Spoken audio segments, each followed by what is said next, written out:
Hello everyone, Neo Rashi here. Today I'm going to do pretty much exact opposite of my last video that is not a manga review. Um, Someone on Discord asked me what was my least favorite mangas since I recently made my top 20 favorite manga. I thought it was a good idea, but then I realized that there really aren't that many manga that I have a strong dislike for. Especially since I'm going to apply the same rules. These uh, I'm only going to put manga that I own and that are in a series, like at least 2 volumes, um, so that further reduce the number of candidates for my flop 10, if we can call it that. So I'm going to start right away. I'm not gonna do a 4 minute introduction like I did last time. Uh, but I will give 2 honorable mention like I did last time because both are not series but books that I really didn't like and that are only 1 volume. They would probably make it into the top 10, the flop 10, uh, if they were actual series. And the first is uh, five uh, 5 seconds before Witch falls in love. I almost forgot the title. That's just how boring it was. Didn't like how the fact that it advertised the cover of the book advertised it as being a story about these 2 girls, but then the book only has 3 chapters, and 1 chapter is an entirely new other story that doesn't even have to do with the witch. The other is a manga that I actually reviewed a year ago, and it was actually my lowest uh, reviewed manga of all time so far, at least. And it's Look Back. I know a lot of people consider it a masterpiece, and honestly, I'm happy for them, but I really, really, really didn't like it. Alright, so let's start with the actual top 10. And number 10, it's actual series that I don't dislike. You'll see why I put it in my top 10. And it's the manga version of The Executioner and A Way of Life. I actually like the story. I've read the first couple volume of the light novel, and it's honestly really good. What kills the manga though is honestly, it's my personal opinion, but the art style. The art style on the cover is nice, but I think the art style of the manga itself is way, way worse than either the anime or the light novel, and I really didn't like uh, the art style of this one, and that's why it makes my top 10 my flop 10 because honestly, as I said, there really aren't that many manga that I actually disliked. At ninth place, Yuri Espoir. The main reason why I don't like this one as much as I thought I would is how repetitive the story is. It's always literally always the same thing.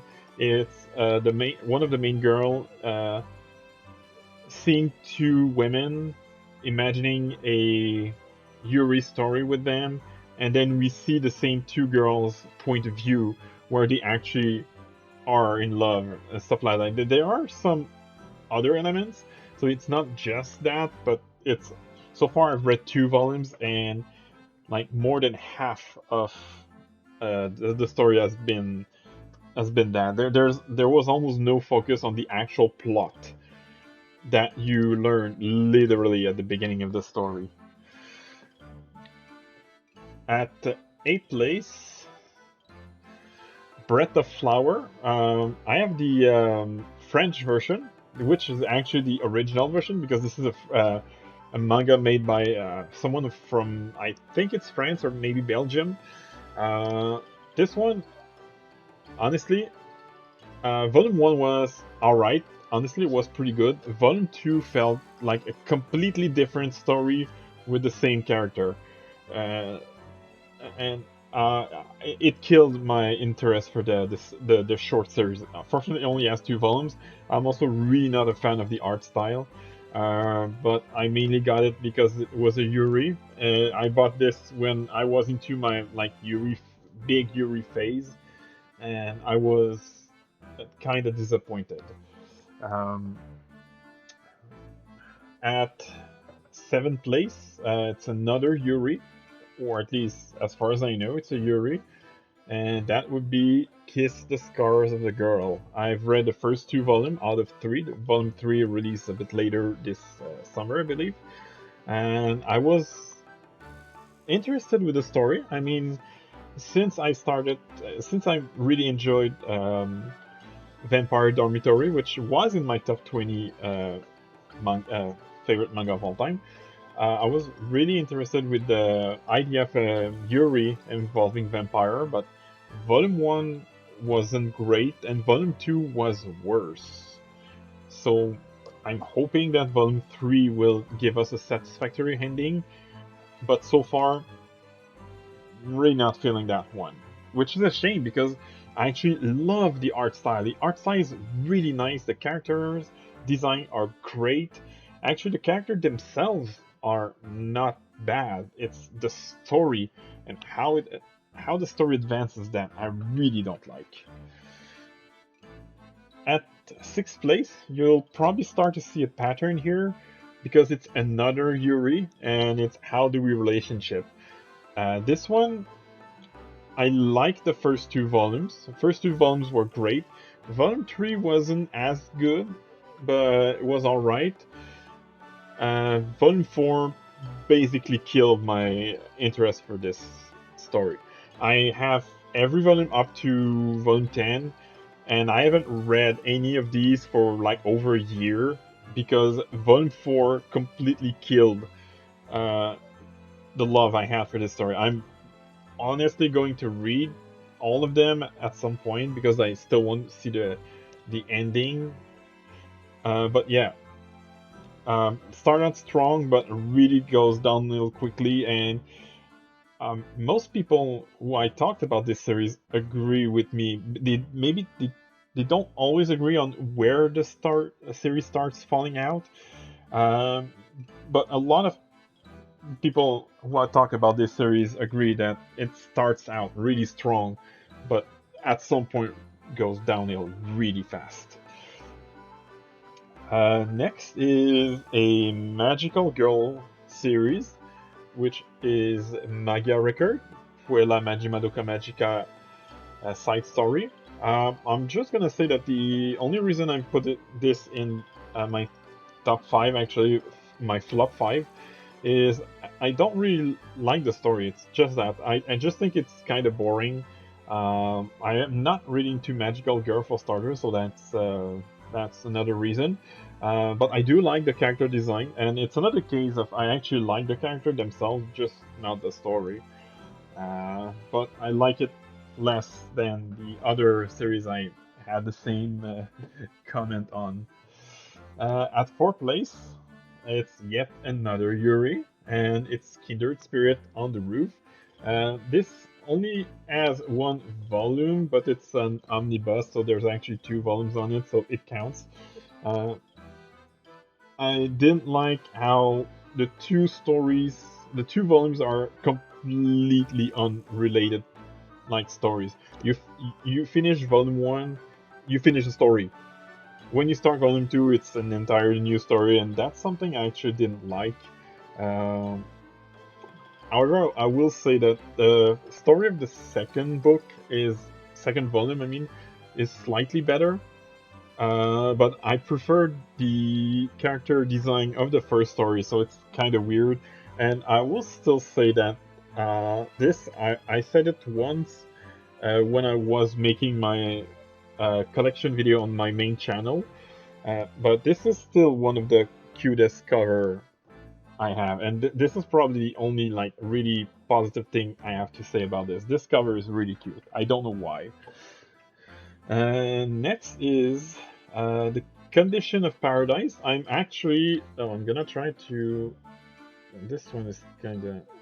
Oh no, I. For some reason. Oh yeah. Um, this is the. I think chronologically in Japan, this is actually the first volume, but here in the West, it was the last volume that was released. It's actually an anthology story, anthology collection. There's 3 volumes, and I'm using this one instead of the first that was released here because the first is definitely not safe for work. So not, I don't want to get anyone into trouble if they watch it in public or something. Anyway, um, this is simply the worst Yuri anthology that I've read. Again, the art style is nice. I really like the art style, but all of the character feels samey. Like you watch a story, you read a story, then you see that there's another story, and it really feels the same. Like you're reading a story with the same character, even though they're not the same. So that's why I didn't like it that much. Uh, oh wow, we're already at second place. Second place is To Save the World. Can you wake up the morning after with a demi-human? This is um, kind of a harem series, but way less fun than the 100 Girlfriend, which is one of my favorite harem story. And this is, I mean, I'm not gonna lie, I bought this for the fan service, and even the fan service is bad. I don't like the character design. The only one of the only character I actually like is the angel we see on the cover of Volume One. There's like one or two other character that I like the design for, but otherwise, I for the most part I don't like the character. I don't like the story. I don't like the fan service. At least not the way it's presented in this series. So that's why it gets second place. And first place, the manga that disappointed me the most out of the over 1800 that I have is Divine Raymond Magical Girl Howling Moon. This is just bad. This is like the worst magical girl story I've ever watched or read. Uh, like the fan service is there for absolutely no good reason. I really don't like the most of the character design. There's like one character I actually like the design for, and it's not the main character, which is here. Uh, yeah, the design of actually the character I like the design for is her best friend, which we can see here. And the best friend's design is literally the only positive thing I have to say about this series. I really don't like this book. I still keep them just for my collection's sake. I did read the entire collection of 3 volumes, but yeah, the ending was also so bad. Like, it wasn't even satisfactory. It wasn't a good ending. It was a bad ending, and not even a satisfactory one. One that says that implies that there's gonna be a sequel, and if there's a sequel, I'm not aware of. But so far, I haven't heard about a sequel. So, for a quick recap, since we're already done, so at 10th place, The Executioner in A Way of Life. At 8th place, Yuri Espoir. At 9th place, sorry, Yuri Espoir. At 8th place, Breath of Flower. At 7th place, Kiss the Scar of the Girls. At 6th place, How Do We Relationship. At 5th place, Manga Record. At 4th place, Kindred Spirit on the Roof. At 3rd place, The Condition of Paradise. At 2nd place, To Save the World, Can You Wake Up the Morning After with a Demi-Human? And at 1st place, or should I say last place, Divine Raymond Magical Girl Howling Moon. I hope you enjoyed this, and I'll see you next time.